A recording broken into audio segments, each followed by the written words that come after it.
Hey friends, it's Miss Morris. I am going to do your journal video again this week.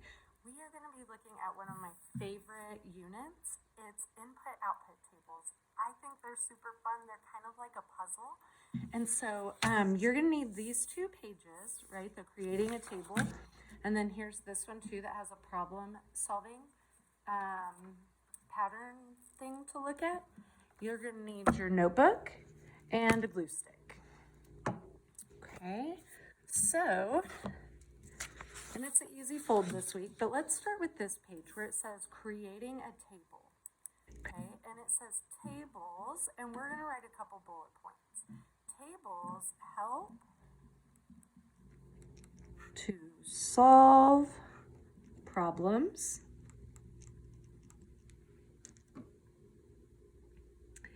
and tables contain, that means has, inside the table, they have patterns.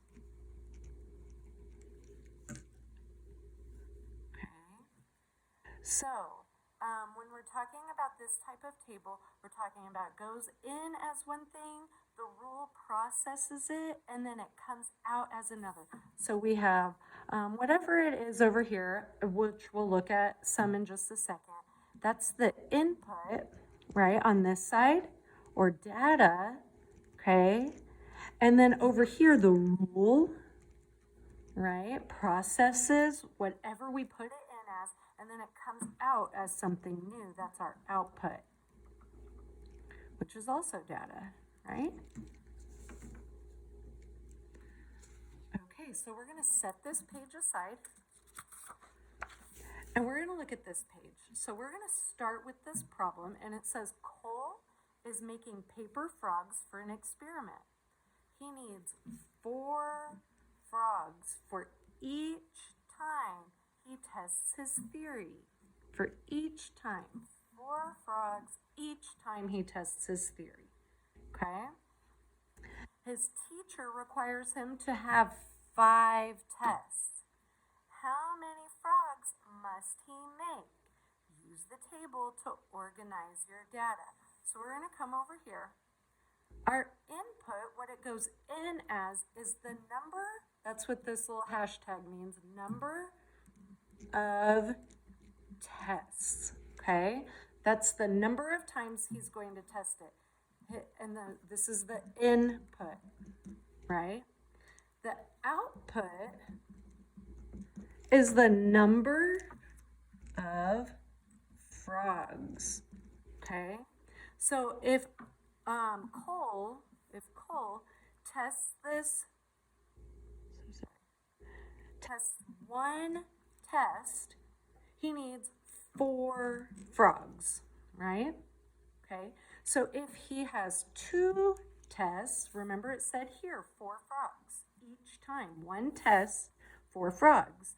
So if he has 2 tests, he has 8 frogs. If he has 3 tests, right, 4 frogs each time, well, 4 times 3 is 12. We're trying to get to 5 tests because the teacher wants him to do 5 tests. So let's go to 4. If he has 4 tests, well, I know that 4 frogs 4 times is 16. And finally, the answer to our problem is going to be if he has 5 tests, well, I know 4 frogs 5 times gives me 20 frogs. Okay, come back over here. What was the rule of our pattern? It was times 4. Times 4 was our rule, so we're going to write that down here. The pattern is times 4. I'm increasing by 4 frogs every single time. Okay, so same thing, our pattern, we can apply it here, which is not in the table, but it's also just showing our rule. So we had 1, I'm going to go ahead and number all the way down to 5. Just like we did up here, we're just formatting it differently. Okay, and each time we had to multiply by 4 frogs. Okay. So I'm just rewriting my information here. Okay, looking over here. If the pattern goes in as one number and it increases, it gets larger when it comes out, we're either adding or multiplying.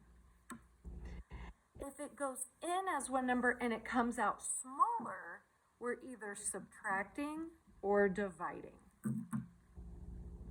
Okay? All right. Here's our output. The data recorded on the left column of the table. It's what it goes in as, okay?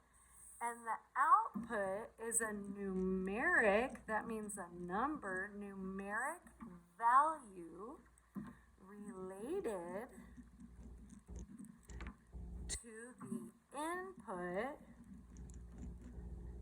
and recorded on the right column of the table. Okay, now we're going to piece this together. So, I'm going to take this page, and look, I want it upside down like this, and this one right side up, okay? Ready for some booms? I got boom, boom, boom, boom. And I'm going to glue this.